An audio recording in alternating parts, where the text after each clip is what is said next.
Dean here. I just sort of give a couple pieces of advice when it comes to welding, and that is actually welding rod selection and why it is important. I have two rods here. They're in the kitchen above the cooker to keep them dry, and this is important as if you get them damp in your warehouse, they will not weld right.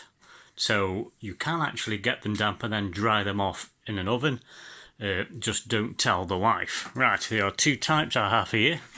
Very cheap off eBay are the 6013s, cost Super 8. And there you go. And you'll notice, because I noticed with your scratch dot you were struggling, because that as you mentioned about getting the welding rod going, is called scratch darting. You do that and you are taught to do the scratch dart where you are not welding and then bring it onto the piece you are welding. You'll notice the end is bare steel. Now on the more expensive rods,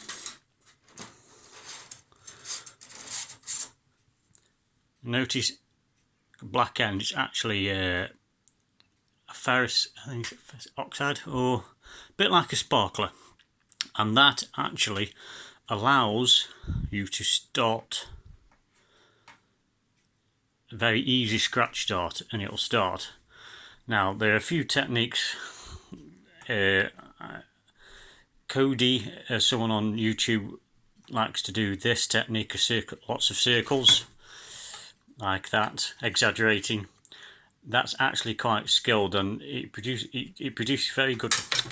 Sorry, washing up from this evening. It produces very good welds. They're called dimes, where they're very nice and neat. However, they're very difficult to do. An easy technique is sort of half circles going forward. Yes, probably got the angles a bit wrong there, but there you go. So it's very tempting to go for the 6013s for two reasons. One, they're cheap, and secondly, the slag that's produced off them just falls off. You can literally flick it off when it's cool. However,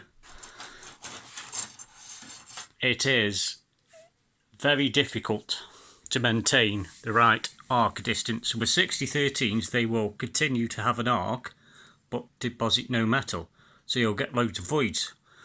7018s are more skilled, but they will give you a better weld. Also, 6013s, they say they are in all welding positions, A, B, C, D, E, F going up, D down, but they're not. 7018s will weld in far more positions. I don't think E is a great welding position. Also, last one, that work you were trying to weld on, that's far too thin for